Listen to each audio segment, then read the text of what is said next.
కీర్తన సంఖ్య 19. ఈ కీర్తనలో 14 వచనాలు ఉన్నాయి.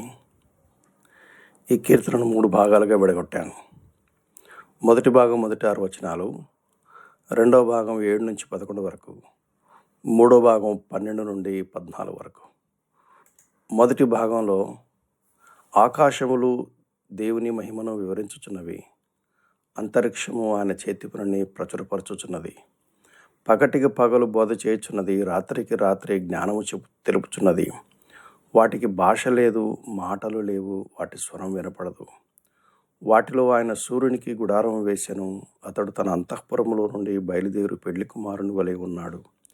శూరుడు పరిగెత్తనొల్లసించున్నట్లు తన పదమునందు పరిగెత్తనొల్లసించుచున్నాడు. అతడు ఆకాశమున ఈ దిక్కు నుండి బయలుదేరి ఆ దిక్కు వరకు దాని చుట్టూ తిరిగి వచ్చుచున్నాడు. అతని వేడిమికి మరుగనేది ఏదీ లేదు. ఈ భాగానికి పెట్టిన పేరేంటంటే, దేవుని వాక్యము చే సృష్టించబడిన ప్రకృతి దాని సృష్టికర్త మహిమను వెల్లడి చేస్తుంది.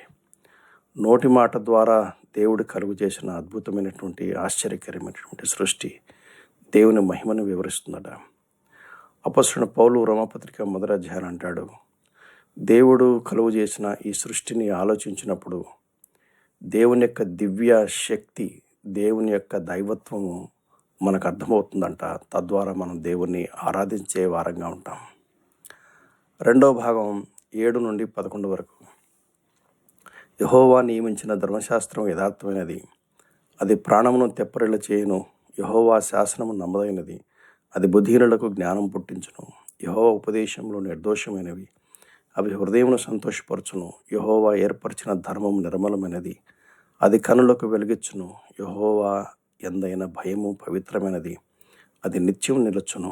యెహోవా న్యాయ విధులు సత్యమైనవి, అవి కేవలము న్యాయమైనవి. అవి బంగారు కంటెనో విస్తారమైన మేలిమి బంగారు కంటెనో కోరదగినవి, తేనె కంటెనో జుంటి తేనె దారుల కంటెనో మధురమైనవి. వాటి వలన నీ సేవకుడు హెచ్చరికనందును, వాటిని గైకొనడం ద్వారా గొప్ప లాభం కలుగును.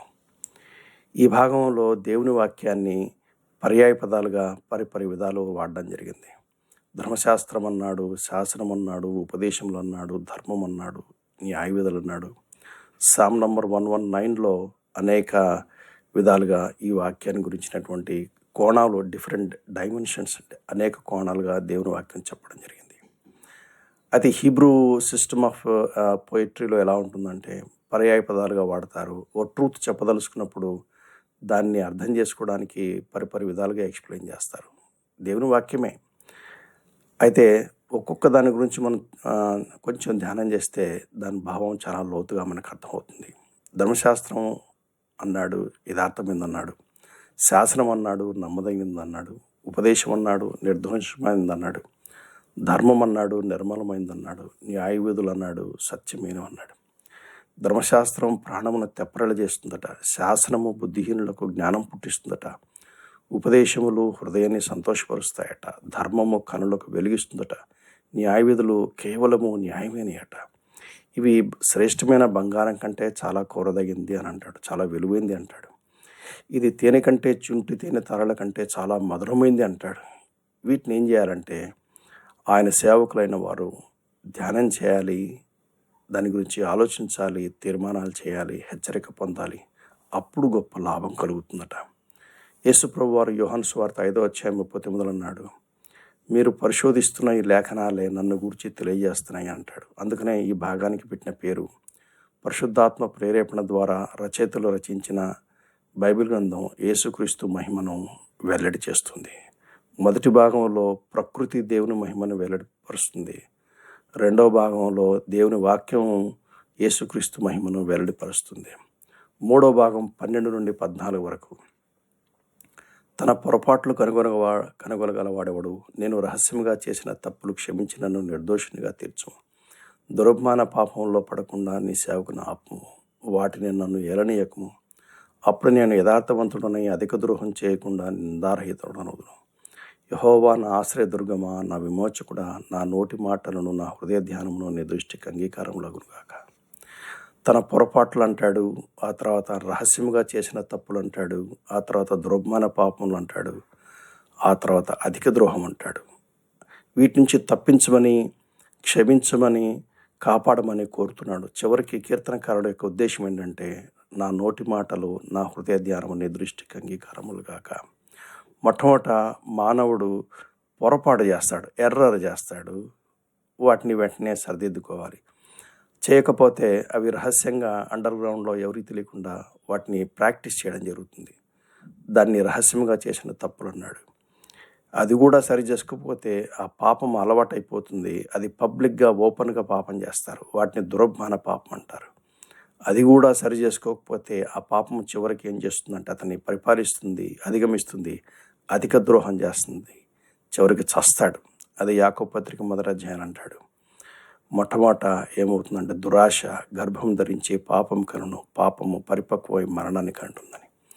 అందుకనే ఈ 3వ భాగంలో పెట్టిన పేరు ఏంటంటే, ప్రభుని యేసుక్రీస్తుని విమోచించబడిన వారు, యేసుక్రీస్తు ద్వారా విమోచించబడిన వారు ఆయనను ప్రతిబింబింపజేయాలి. ఆయనను ప్రతిబింబింపజేయకుండా పాపం అడ్డుకుంటుంది. అందుకనే మొట్టమొదట పొరపాట్లు ఫస్ట్ స్టేజ్లో రెక్టిఫై చేసుకోవాలి.